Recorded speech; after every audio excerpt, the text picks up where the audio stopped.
So now I'm talking to John Cioffi, and you are known for being the father of DSL. Yes, I've heard that. I never used that term myself, but it's stuck now over the years. And success has many fathers, failure's an orphan. So but yeah, that's what everybody calls me these days. Why don't you use it?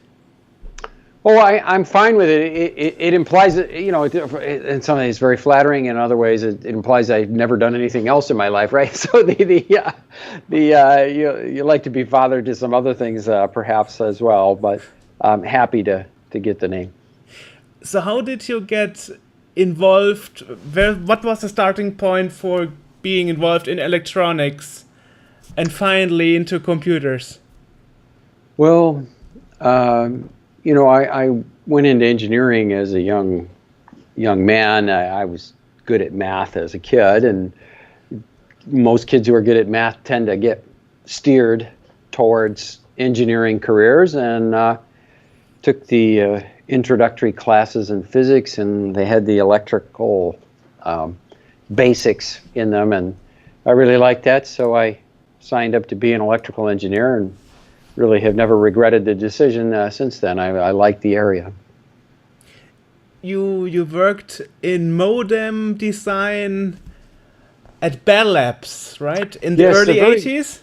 The very first real job I had was at the old Ma Bell or Bell System, Bell Laboratories, and I was involved in voice band modems and trying to get as many bits per second as we could through the old voice band telephone lines, and it's a very fascinating area. It uses a lot of high-powered mathematics, or a lot of unanswered questions. There still are today.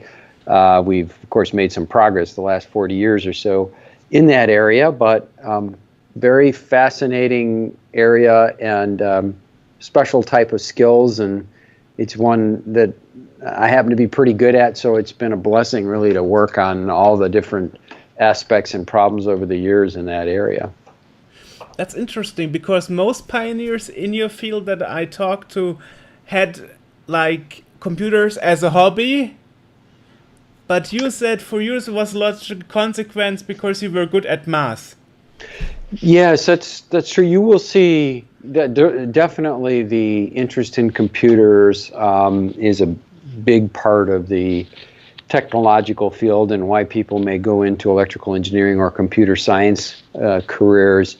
I've always been fairly, comfortable with computers. I never was the best at it, never the worst, but I can use them. But I found the mathematical part more interesting, and you will see in the communications field, a lot of the people who are well respected in that field are probably similar in that they have this type of being, kind of world-class mathematicians, really, and applying that to something is what they. It's a common characteristic. I know many of the people, and they all, share this kind of passion for. You have this math problem you need to solve, but it can be applied in very realistic ways to make a communication systems run more reliably, run faster, so forth. So not that unusual in this area, which is a smaller area than obviously computing, but you have to be very good in the mathematical area to really work on transmission. Is it a bit like Marty Cooper? Because I spoke to him 2 years ago, and he is known to be the father of the mobile phone. I think Marty, I know Marty well, and I like him. I think Marty was more interested in all the aspects that went into creating a device that could be hand carried, that would act like a phone. So he certainly knows the transmission area, but I don't think that was his sole focus. There were many other problems in trying to make it small enough, try to make it battery powered, try to find the right licenses that could be made available, get various companies behind it. So it was really a combination of many skills. Not that we don't have that sometimes with other, other transmission areas, also, but I don't believe he's quite as focused on purely the transmission aspects. It was more the entirety of trying to make communications mobile, and of course Marty made a big contribution to that. Interesting. So, what was the most exciting for you working on the modems at the Bell Labs? Really the mathematical challenge to make a faster transmission? Well, I was very fortunate. I was young. I was 21 years old when I took that job, and I was afforded the opportunity to be able to go to school and come back. So I was either full-time at work for a while, full-time at school, eventually getting the PhD. So they sent me to Stanford. That's how I originally got introduced to Stanford. But the group I worked in was, I was by far more than 10 years the youngest person. And they all had PhDs in this area. They were all good at it, and they had a lot of theories. And the deal I took to get this job, which I really wanted, was I would build the systems in the lab that made some of the theories work. And I was fascinated because I was working with some superstar talent around me, and I got to watch how they did the math and other things, and I could understand that because I love that area. But I was also making it work in the lab, and it was a very good way to start the career because it built insights into what theories could be applied, what could not be applied, and where could we take things, what could we do with the theories. So it was maybe a fortunate, happy coincidence to have both of those things in the same job, and I like that, and it's really, that theme has continued throughout the rest of my career. So how did you make the jump to, with your group of students, develop DSL, the digital subscriber line? This was an interesting challenge in the late 70s and early 80s when I was still at Bell Laboratories. The last segment of the network that had not been digitized, all the switches had become digital, but the last link to the home remained an analog voice signal. And how could we digitize that portion? And that's a different use of the phone line than a voice band use. And what were the speeds that might be achieved? And if you looked at the famous formulas called the Shannon capacity formulas, they were well above anything that voice band modems were doing. And I actually worked some of those calculations and came up with numbers that were, 100 times faster than what voice band modems were doing if we could actually change this, go digital. And I started encouraging people at Bell Labs to think about that. They didn't really want to do that. They were thinking about 160 kilobits, which was enough to send a couple of digital voice signals and a data signal of comparable to what a voice band modem would do. I wound up, as they broke up the Bell system, I wound up working at IBM for a couple of years, had some ideas there, and then I got the Stanford job, and I got a chance to pursue this concept of how do you get to these Shannon bounds. And at that point in time, the answers were not known, and my group helped develop some of those answers. But in order to prove it on a phone line, we actually had to start a company because nobody believed it. And so company spun out of Stanford. Some of the students came and worked at the company, and we were able to prototype and develop, at that point, a 6 megabit per second modem that ran on 2 miles of phone wire. We actually did the very first video demonstration of live television video over phone line back in January of it was 1993. A lot of people came to see that, and we made it work so that it could carry these much higher speeds rather than 56 kilobits or 32 kilobits or whatever the speeds were in those days. We took it way up and proved that to be feasible. That took off. It wound up being the technique that was standardized first in the United States and then internationally for DSLs of all types. And those same basic ideas are now used on shorter phone lines all the way up to gigabits per second. Now, if you have a short enough phone line, you can purchase service even in some areas of the world now that'll go all the way up to a gigabit per second on a DSL connection. So it's the same basic ideas that were used back then that are just being used in a larger and wider bandwidth concept on shorter copper now. but it's seen a bit critical from some voices. Some people say fiber to the home should be the next thing. And here in Germany, for example, the German telecom uses vectoring for DSL. And people are pretty much against it from some areas, saying it's old technology and you shouldn't build up on copper wire anymore. Well, actually, I am the inventor of the vectoring technologies. I hold the patents on it. And in fact, the lines in Germany are licensed on that.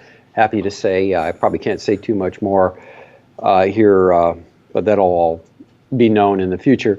The vectoring can take you easily to 50 and 100 megabit per second speeds, which is more than what most people can use today.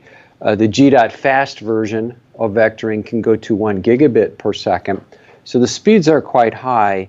The real issue with fiber is not how fast it can go. It can go very, very fast if used properly, much faster than is even done today on fiber. The problem is the cost. The capital investment that's necessary to build a fiber network to the home of every single customer in a country is about $3,000 to $4,000, $3,000, 4,000 euros of expense on average over that network. In some areas, it may be much less than that. In other areas, it may be more, but that's what it really costs. And so if you have 25 million phone lines in Germany and you start working out what the costs are for that, you get into hundreds of billions of euros of investment to do it. And nobody really has that money to be able to invest. A couple, 3 billion is not going to do it. It may help a few businesses in a certain area or certain types of customers. So the incumbent operators throughout the world, Germany included, are moving to these types of technology because they have a limited budget and they have to make the best use of that budget to be able to deploy. So it's not maybe the preferred decision, but they have to make that expense. And typically you see the competitive operators wanting them to build a higher speed all fiber network so that they can take advantage of that network. But who's going to get the profits and who's going to be able to get the money that's needed to do that? So I have heard that fiber is going to replace twisted pairs for 40 years now, that it was going to replace copper in 3 years. It's happened in the United States, it was said, and it didn't happen. It's happened in China, and it didn't happen.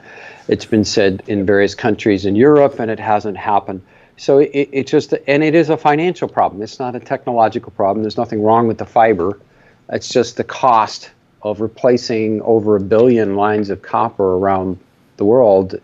That's a multi-trillion-dollar expense, and nobody has the cash to do that, and the customer's not willing to pay more for the services that they get at these high speeds. They still want the same type of pricing, just want higher speed for that price. So it's economically unfeasible to do that. So if we can get more out of the copper, great. And more recently, earlier this year, I put some things out there, some challenges, and we're pursuing them with multiple service providers now, measurements, to possibly go as fast as a terabit on 100 meters of twisted pair, using some additional things beyond the vectoring you talked about. And we don't have full technical measurement confirmation, but there is reason to be optimistic that speeds of even 10 to 100 gigabits per second should be feasible on pretty long lengths of copper that would make the fiber investment be able to spread it. You would be able to spread any money available for fiber over a larger number of connections. The farther you have to run the fiber, the closer you get to the customer, the expense goes up very rapidly because you're sharing the cost before you get close over many, many customers. Once you get close, there's no sharing anymore. So digging up the street or the rose bushes or drilling through walls, very expensive, and that's for one customer, that expense. When you're doing that for 1,000 customers, it looks like a smaller expense because it's shared over the expected return that you would get from all of those customers. My problem was personally always, before I had cable TV connection, but the problem was I could get up to 400 Mbit download, but only 6 Mbit upload. And I said, no, I want to make YouTube uploads, I want to make live streaming, and the provider wouldn't be able to give it to me. So I had to switch to DSL, which has a better ratio for upload versus the download. So what speed do you I have there, Georg? Are you on the, which service are you on? I'm on German Telecom right now. That means I have a 100 Mbits down and 40 Mbits up. Yeah, so I'm pretty sure you're running on a vectored VDSL connection. Yes. And that is one of the typical types of speed combinations that you can get with vectored VDSL. And with the GFast systems, those speeds will go up to the gigabit per second down, and actually they can be symmetric in that case. They will get more, let's say less asymmetric or more towards symmetric services in the future. And as I said, I'm trying to get a group together here, and there's some early positives on even up to a terabit per second, which is way beyond what anyone needs today to do that. And fiber can do a terabit too, but it is nobody's offering those speeds because there's no demand for it yet. But getting 10 gigabits per second, a half a kilometer, would be a tremendous boost to the capital budgets of the service providers, incumbents like Deutsche Telekom, but anywhere else in the world. And you see them doing vectoring. In the United States, you see AT&T has announced their GFast. It's a 1 gigabit DSL service. You see some very substantial investment going into that. British Telecom in the UK has announced. Various other telcos in Europe are using vectoring. And we're going to see that throughout the rest of the world. I'm aware of it now, some uses in Africa, some interest and use now in Latin America, and also the Asia-Pacific rim. So these things are going to grow, and they necessarily have to grow because there is a demand for higher speed, but there's not a lot of investment return that you can get. So you have to be very careful with the investments you make to ensure that you get the maximum return you can for it. A month ago, I have read that you are now working on a technology to use the air in the copper cable to transmit data through it as well. Yeah, that's called a waveguide. In fact, fiber is an example of a waveguide. It doesn't use air; it uses the glass, which is another medium that's, quote unquote, different than metal, but still conducts. And it's a wireless type of connection when you do that. And there is some early measurements that we've extrapolated from that suggest that the air gaps between the wires, which are very small, they're less than a millimeter, but that they could take advantage of what is called the millimeter and submillimeter wave technologies that are starting to occur in wireless.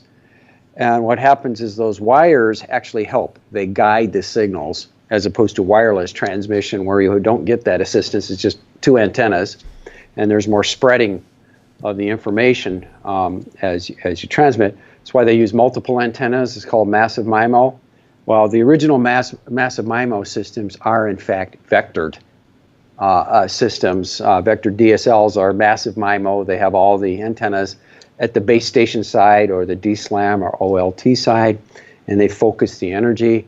That same vectoring technology is using massive MIMO, and it can be used again in the waveguide modes of the twisted pair. And by exploiting all of those antennas in combination with the millimeter, submillimeter wave technologies that are just starting to come into the market and be viable, projections have us up at very high speeds to be able to do that. So initial, really they're technological guesses because they're extrapolations, but for half a kilometer, 10 gigabits per second, for 300 meters, 100 gigabits per second, and for 100 meters, 1 terabit per second. So even if we're off by a factor of 10, it's still a quantum leap in terms of the copper's data carrying capabilities. So, of course, some excitement, but there needs to be more work done on it also to validate just how much of that is true, if anything, in real situations. So there's some work to be done on it yet. Though there's still space to improve and make it faster. There's always space to improve just about anything. So, but yes, this is very encouraging in that it opens a whole new range of technological problems and opportunities that could be that could profit service providers with all that existing copper that they already have. They have not gotten the most out of it yet, not even close.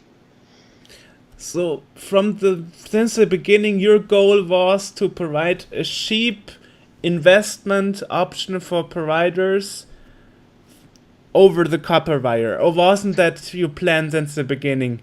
Was it just to solve a mathematical problem for you? It's a fascinating mathematical problem at several levels. The first problem was to use artificial intelligence to learn each individual twisted pair. So if you look at any DSL modem, even back to the slowest versions, they have a very smart technique that learns each channel. It's a machine learning technique. That's one of the first and is widely deployed and successful. It learns the channel, and every one of the DSLs that's operating in the world is slightly different in terms of what it does, and it adapts to the exact situation on both sides of the link. That was important, and it was the major innovation there. What happened at that point is the telephone lines are not isolated from one another. So once you get to the tens of megabits per second speed, the crosstalk between the different systems, it's like wireless transmission. They're effectively using the same frequencies and they radiate into one another. They're great antennas. And so we had to solve that problem. That's vectoring. Vectoring removes that crosstalk in a very precise way. So that got us up to the hundreds of megabit per second speeds. Now to go beyond that, it will be the millimeter, sub-millimeter wave technologies in combination with these vectoring and artificial intelligence that's been used previously. But the early projections, on that are very promising in terms of there being yet another, order of magnitude or 2 orders of magnitude of improvement still there to be exploited. So how was it, your experience to have the first video call, as you said, over DSL? Was it a bit described like the first phone call from Graham Bell, or how was it? It was there were really 2 events. That was one of them, but we collected a lot of people. That was in Palo Alto, 101 University across the street from Stanford and the train station. We had it in our offices there, but I was at one end of the link, and the guy that we had running the company that I started was at the other end of the link, and he was talking to the crowd there. And when he had his back turned to the video screen, because we had a copy of this video screen on both ends, I put up a little sign. If you heard Alexander Graham Bell, they had this famous accident where he says, Watson, his assistant, come here, I need you. Because he spilled something, and the guy heard it, and they realized that completed the audio transmission. So I put up a little sign that said, Maxwell, come here, I need you. Instead of doing audio, I did a video, right? So and he didn't know that I was going to do that. So the little sign was up behind him, and people were smiling, and he didn't realize I was doing that on the other side. So we had some fun with it. But it was a big event. I think bigger for me, though, was about 2 months later, the results were reported on some testing that was done in the major American telephone lab called Bellcore, and also some other testing by British Telecom that were reported to the American National Standards Institute. And it showed that this technique using the artificial intelligence and the learning was doing at least 4 to 5 times better in terms of speed at the same distance as the other techniques that had been proposed, And in fact, it was handling noise, up to 100 times larger than the noises that the other techniques could use. And as those results became public in this big standards meeting in Miami, Florida, they had a unanimous vote to take this technology and make it a U.S. standard, and then it became an international standard. And so our techniques were adopted, and that was incredible because it was this tiny little company, and all the competitors were huge companies. And I remember leaving the room after the vote, and I was shocked because it took me a few minutes to get my computer and bags together to leave. And there was a line of people waiting outside, and it was hundreds of people long, and they were all waiting to shake my hand as I left the room, as this standard had been selected because they hadn't seen any small company be able to do something like that before. And I made it to the end of the line. I could barely make it back to my room where I cried, because I couldn't believe it at the time. So that was the day. And if I had a career day, it was that day. So you didn't know you would be a pioneer, or did you know it already when you started all that research? I didn't know until the last month or so that this was likely to occur. When it actually occurred, it still was stunning to me, but that was not the original objective, of course. It was just a really interesting problem. And then we got going, and in order to fund the efforts to build prototypes, you have to compete and you have to have a business reason why people would give you money to do these things. And so that got me involved in the standardization and the efforts to find uses. And once we were there, people had given me money. They needed to get a return on it. So I was really working to make sure that everyone would who believed in me and trusted me with their money to do this, that they had to get a reward. Unfortunately, they did, after that time. But with the spreading of the DSL, there were new problems. For example, net neutrality. What's your opinion on that? Because that's a big topic. Like last year, it came up again. Like every 10 years it comes up again, with services like Netflix and YouTube causing so much traffic, and ISP don't want to pay for it. And one of the, and this is certainly not an area where I am one of the recognized experts on net neutrality. It is controversial politically and technically. What I can tell you is that things like DSL, the internet, cable, other wireless methods have opened up, with the higher speed transmission, the opportunities for all types of content, including Netflix and Google and Amazon and Facebook and all the major internet companies, have grown off the back of the infrastructure that's there. The infrastructure providers should be very happy because this has driven up a demand for their services, which is incredible on a global basis. And the internet providers should be happy that there is an infrastructure there that somebody else paid for, that they are now profiting from. So there's two sides to the story. I believe that the answer to net neutrality is somewhere in the middle of the extremes that we see. And from a technological perspective, we have increasingly software-defined networks. It is one of the tenets of fifth-generation wireless and wireline as they converge, is that we be able to offer virtualization of the various services. And that, by its very definition, essentially is not net neutrality. One of the famous professors in Germany there, Gerhard Fettweis, if I quote him here, would say 5G is the death of net neutrality, because it allows different levels of services and slicing for different verticals or applications that are used. And that is technically correct. I think the political form of this is somewhere in the middle, where the infrastructure providers are investing and have to get a return on that. But that has to be done in a fair way, so that if they're offering a better service and they're charging fairly for that, even if it's more than another lesser service that they charge less for, that there's no advantage to any one group over another group in being able to take advantage of the infrastructure to provide that service.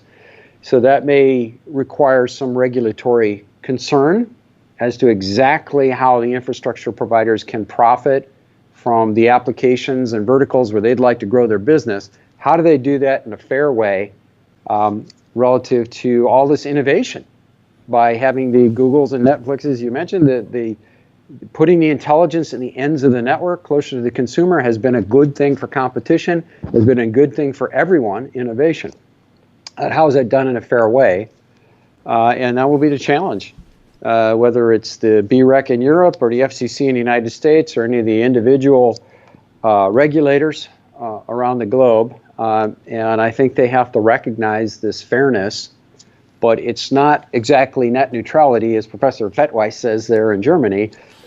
It's something that's in between. They have not reached agreement on that anywhere in the world yet, as far as and it's going to take some time for that to evolve. But there are solutions technologically, and I believe that motivated groups who are willing to maybe put aside the highest level of politics will be able to find solutions and work with regulators to do that. In fact, my company, OSSI, that I'm in today, we have some ideas and thoughts on this, and working with people not only in Germany but other countries as well to do that. And there are multiple solutions, multiple knobs that can be turned to do this. And the massive battles in the press may be counterproductive and won't lead to the best solution for everyone in the long run anyway. Okay, thank you. I wonder, as you are the father of DSL, what's your opinion about the other technologies like cable TV? In competition, there's always a challenge. Like cable providers say, okay, compared to DSL, we are not running on a shared network. Your line is exclusive for your house, so we are better than DSL. Well, yeah, the cable network is shared, sometimes over thousands of users. So they may have a higher peak speed, but that gets divided by however many users are active at a particular point in time. And that can be a large number.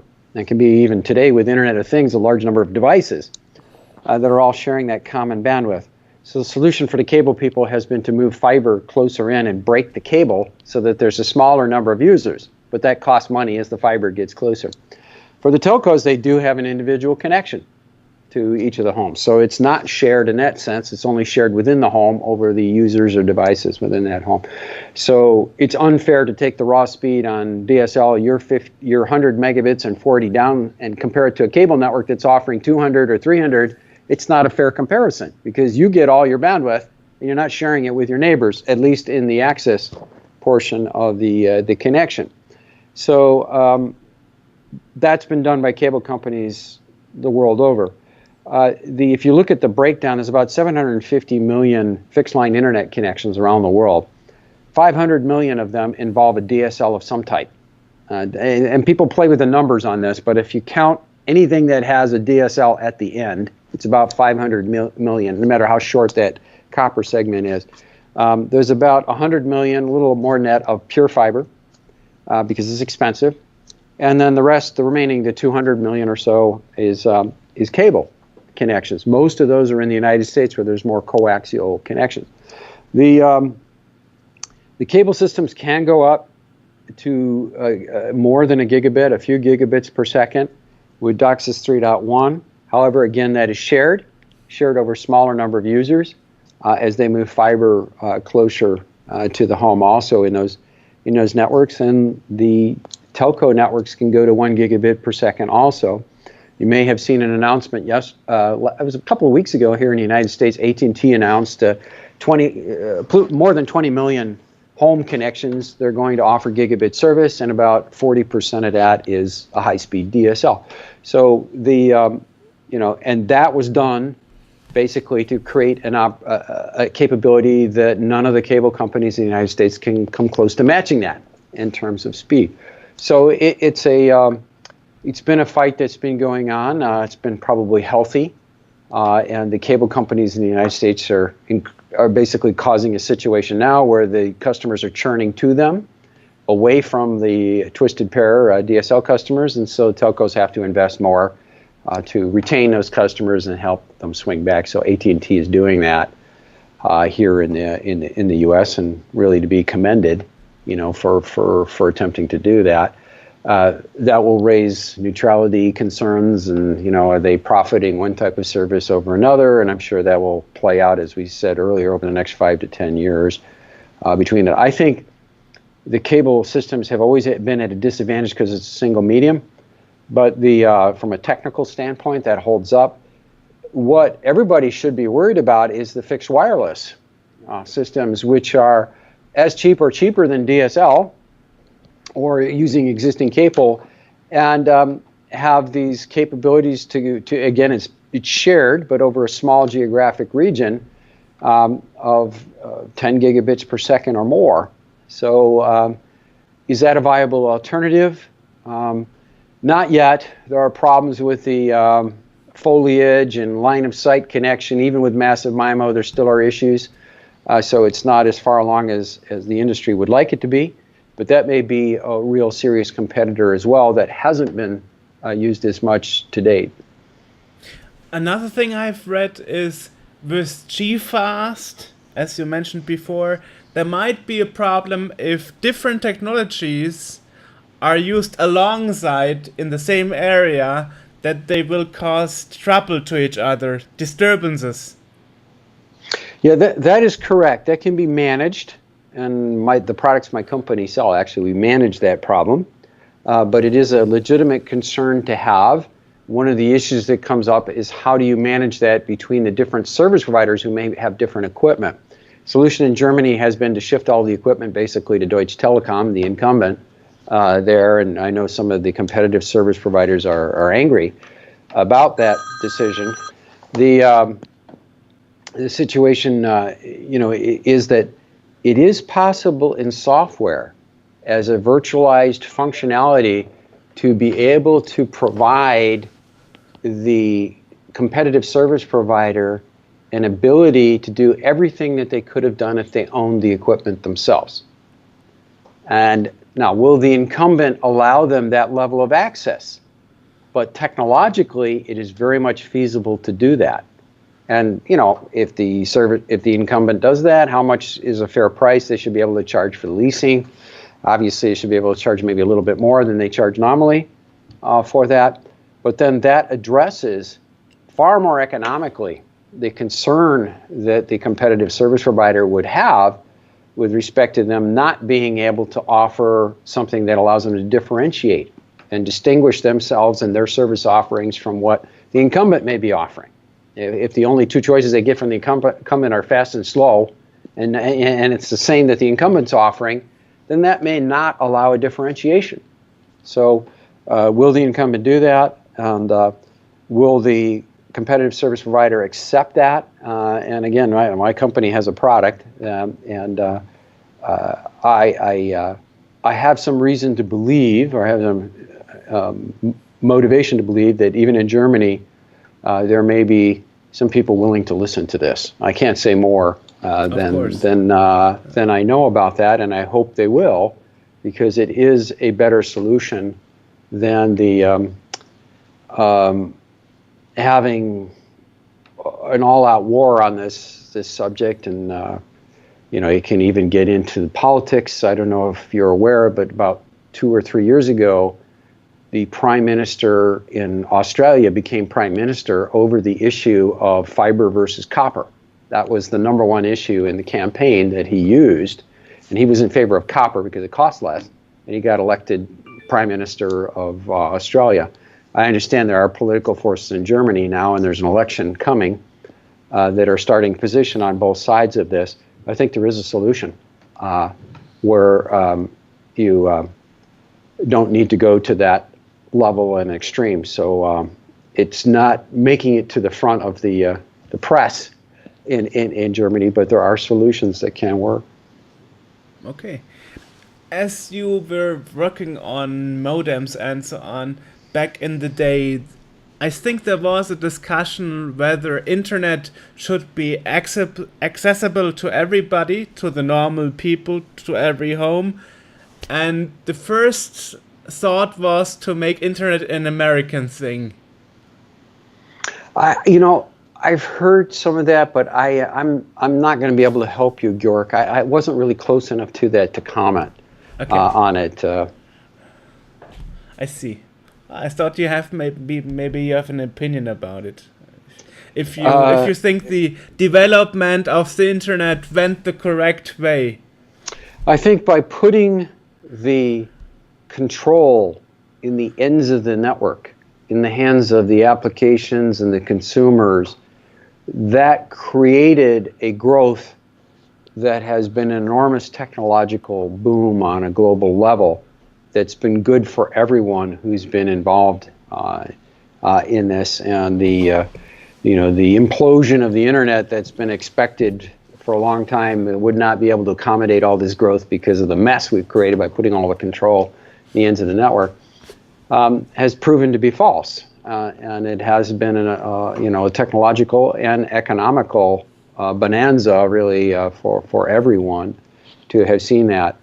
There was a large fight over ATM versus Ethernet, which was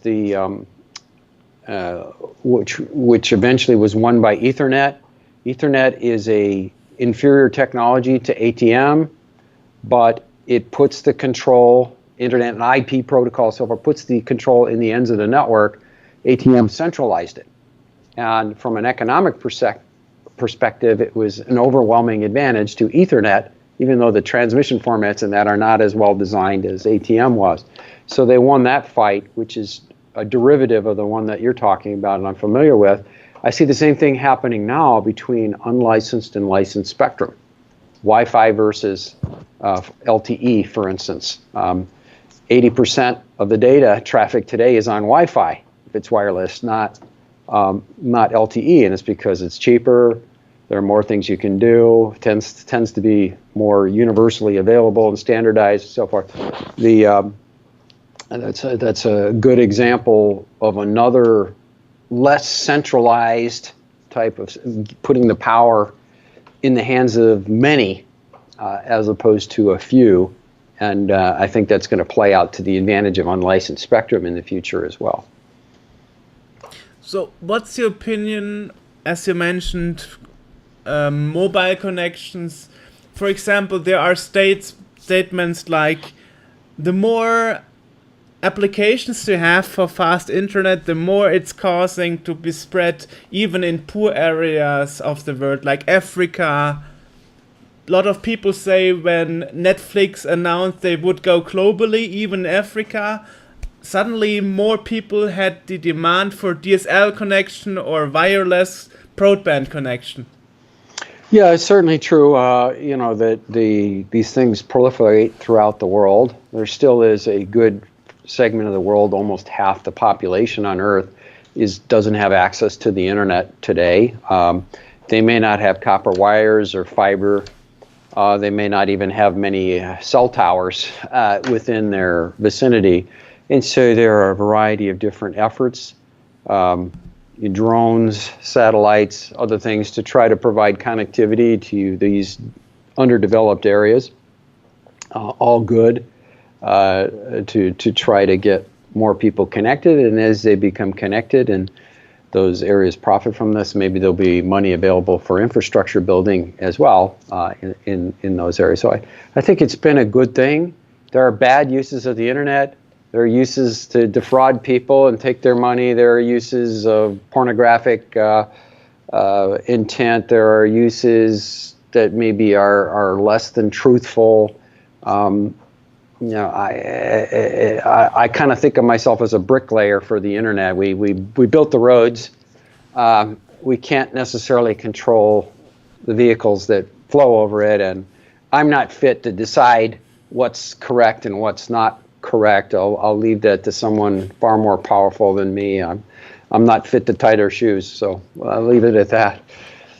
Would you have done something different on a retro perspective? There are several things I would have done different from a business perspective in terms of how things were financed and how we moved from one effort to another, and some of the efforts technologically or otherwise might have failed, and I wouldn't have pursued them if I knew they were going to fail. But you don't know that when you start, so you have to pursue a few things, and sometimes one of them will work. Is part of being an innovator or a pioneer, is to accept that not everything you do will work out. So from a technological standpoint, I would have avoided a few mistakes I made, but otherwise I wouldn't, you can't know everything. Hindsight's 20/20. You don't know that foresight. You don't know what's going to work. So you had to do it. So I don't think I would do anything different there. Some of the ways I approached it in a business, maybe some of the people that we had around our efforts, I wouldn't have selected the same people at times. Not everybody shares the vision of what's good for everyone. Sometimes you don't learn that until it's too late in the process, where you have someone thinking more about themselves than they are about anyone else that they're working with. So those are mistakes that I'm sure almost any innovator will tell you that they have made, and I know many of them, and I've heard their stories. So they're not that much different than my own in terms of that those types of mistakes can be made. But you didn't have to fight 10 years to get your DSL in the public, in the wild. Like, for example, Marty Cooper, he tells everybody it took 10 years until he was allowed to use mobile phone networks. It was longer than 10 years. Seriously? For DS, yes. Okay. Before I had, I was pushing the ideas since 1989 when I started the company, and I got the first DSL service at my home. It was actually an apartment in the year 2000. Was the first time I could get it. So that was 11 years. And in fact, wide-scale use of some of the technologies. I have a rule. I say it's been 14 years from the first time I proposed something to the point that a million were deployed, has been 14 years. And that's been pretty consistent. I didn't actually propose it. The ADSL, the first form of ADSL, was proposed by Belcore, but I knew about it. I supported it in 1987. By 2001, we had a million, and it was starting to ramp. VDSL, the 25 megabit service, was proposed, I know because I proposed it with others in 1994. And in 2008, we had a million deployed. Vectored VDSL was proposed in 2001. In 2015, it was in Germany. We had our first million deployed of vectored VDSL. And G.Fast was proposed in like 2009, it appears. So my G.Fast friends don't want to hear 2023 for that. Hopefully it'll be faster and the rule will be broken this time on the 14 years, but you see that. Wireless tends to move a little faster. If you look at that similar gap, it is in the 7 to 10 year range, so Marty is correct on that. But what he experienced and what other innovators experienced in terms of that first point where you thought you really had something good and you went public with it to the point that it really hits wide-scale use is often a pretty long time for the technological innovator. If you're Apple and you're Steve Jobs and you announce something, and in 6 months it's being used worldwide, but that's a little different. That's more of a marketing type of thing than a technological new technology introduction. So we'll see. That's interesting that you mentioned it, because myself, like in 2008, I was working for a company using WiMAX, WiMAX antenna. And yes. At that time, around that time, the iPhone 3G was out. And I think that was the reason why we lost with WiMAX, because everybody was on 3G, UMTS. I don't know. Yeah. So, WiMAX is really a predecessor. It fell off, but an alternative to LTE, really. So it's in between 3G and 4G, and it was one of the competing alternatives. If you look at the transmission formats for LTE, they're not that much different than the transmission formats that were used for WiMAX. I think that was more of a political type of play by the various wireless powerhouses in the world as to what's get called. One of the things that sometimes happens with innovators is, they know they've succeeded when the rest of the world has renamed their idea and claimed it for their own. They don't always get credit for it. It becomes their idea because initially someone opposes the idea, and then later don't want to admit they opposed it, so they rename it something else and claim it's a new idea, but it's really the same thing again. So what's your future plan? Well, for me, I am excited about the unlicensed versus licensed use in 5G of spectrum and the management of that and the physical connectivity. All the problems that suggests and creates are important, whether it's regulatory, technological, or business. All of those things have to come together.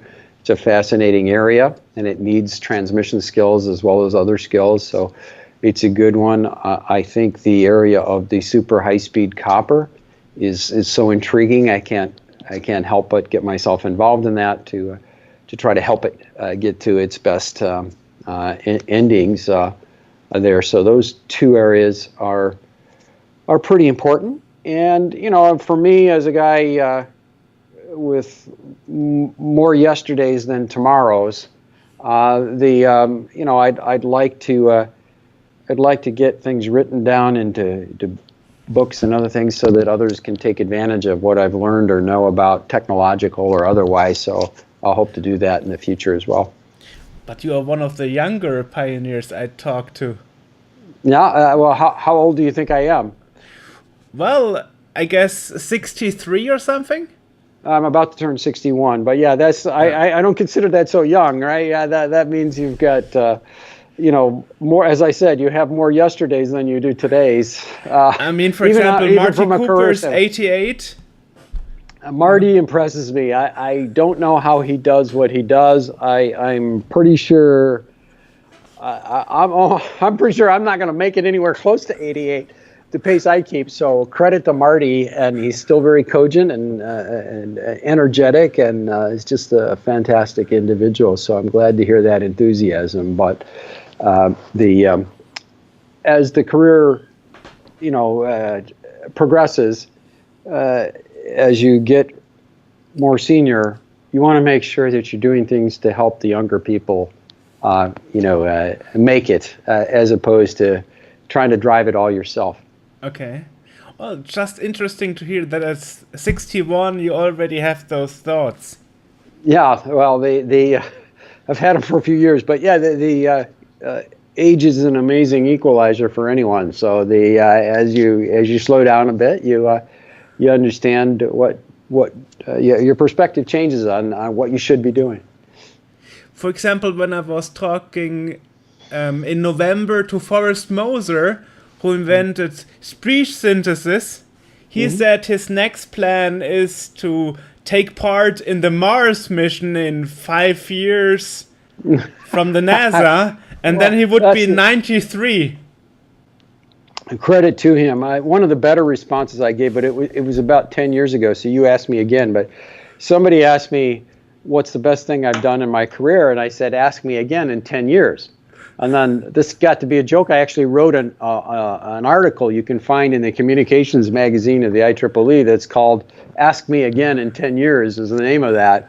And so the idea was I'm not done yet. So, but you've asked me again 10 years later, and so I gave you an answer that is more, we all have certain contributions we've made, but at some point you continue to do that, but you want to make sure that the younger people coming along are all well enabled and understand to be able to do that themselves. So there's a big part of that. I guess a key problem is that the younger generation doesn't have the same root knowledge, so knowledge tends to get lost. Yeah, knowledge can get lost, and if there are always young, enthusiastic people who want to learn, and making sure that they have the benefit to the best you can do, extent you can, of things that they can tangibly use. For me, it would be the area of these, the transmission techniques, and what do I know that, and how do you simplify or otherwise address issues and problems. There's some things that can be extremely helpful, and getting that all organized and written down. I've got some books I've been working on for decades that I'd like to complete in this area. So others, anyone coming along who's fully motivated could benefit from that. So those are things you also want to do. At some point, you realize you can't necessarily pursue everything you'd like to pursue. So why not make sure other people are empowered to do so if they so choose? When I interview pioneers, I often hear that the pioneers in the tech area are working on many things at once. Like you said, you work on a couple of books, but they can't focus on one thing and finish it. They always have like 5 projects alongside. That can happen with innovators, yes. And you want to get some people that you can trust who are working with you who can focus and finish as well. That's one of the key things to success. And important that they be people that focus, but also people who you can trust and they respect what's being done. And that's a unique combination. I think a good example of that is the Qualcomm founders. I know both of them, but they've had their series of president COOs at that company over the years that have been outstanding and have been able to drive the ideas into wide use and acceptance. Very successful use of these very creative founder types. And I think you're seeing that in some of the, Facebook obviously has a situation like that, and Google's been morphing into that recently with the alphabet change for it. Obviously, Steve Jobs had his Tim Cook at Apple, so those are important too for innovators, is to have that right choice of next tier people working with you that are equally good at focus and getting things done. That's their strength, but who are also you can trust in the process. You mentioned that you use artificial intelligence for DSL, and now it's discussed that artificial intelligence and robots and self-driving cars and so on is the next big thing. But isn't there a risk that we lose control over technology after a while, like having a Skynet from Terminator, Yeah, well, I get asked this question a lot, and we shouldn't. Obviously, there's a danger to technologies being abused, whether it's the atomic fission or fusion or other things over time. We shouldn't let that fear prevent us from advancing in a scientific way, and we should trust that there's enough good amongst the human part of the earth. We were created in God's image, and we may have created some technologies and artificial intelligence, but ultimately we have to have faith in that capability prevailing over whatever we do. And some of the uses are going to be bad, that there's bad in the world, but the majority of the uses are going to be good, and they're things that can help us improve ourselves and improve our neighbors' chances in life as well. Then that's a good thing, and we shouldn't be scared to proceed ahead. But there are going to be some negatives that occur. You just got to have faith that the good will prevail, and we can think about the implications, and we should think about it, but we shouldn't necessarily let that try to arrest technological advance. And I don't think we could arrest it even if we wanted to. that's the point. A lot of people say that faster internet make us less socialized because you don't meet in person anymore. You rather do video conferencing like the two of us do now. So a lot of people say that internet isn't the best development to humankind, while others say globalism is a good thing.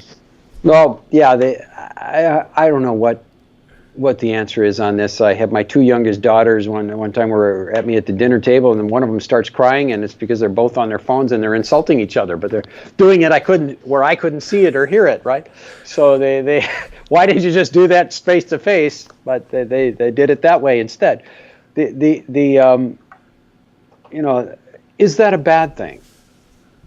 That we're using more communication and we're more connected?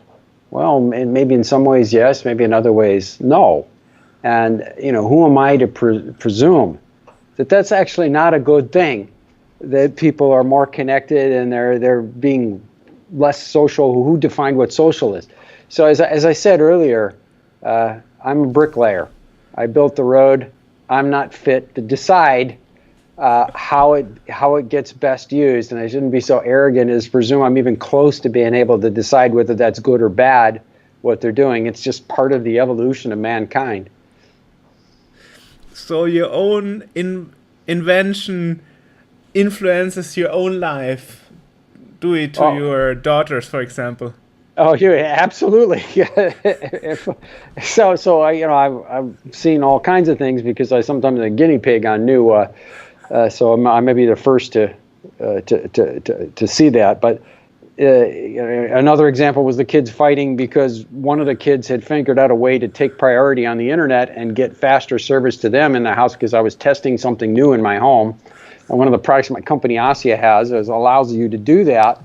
And the other daughter had been completely pushed out of the internet, and she's in my office crying because she can't get back in, and she needs me to go in as the master and reset the priorities so she can get back on the internet. Now, who expected that in terms of the flows? But one of the other kids figured it out and was grabbing all the bandwidth for themselves. So these things can happen, and you don't necessarily expect them. But I don't think that should let us stop trying to progress.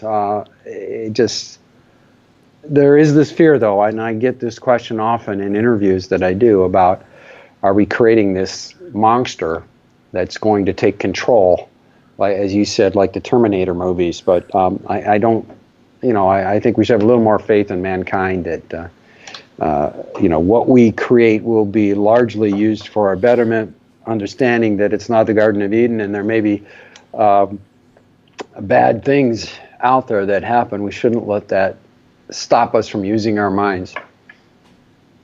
Good words. So that were all my questions for now I had. Okay, well, Georg, it was very nice talking to you. I wish you the best with your articles. Let me know if you're going to quote me, please, or you got an article or something. Happy to see it. So Sure. I will edit this and upload it, and I will let you know when I publish it. Okay. Oh, thank you, Georg. So have a good. Thank you. All right, sure. Bye. Bye-bye.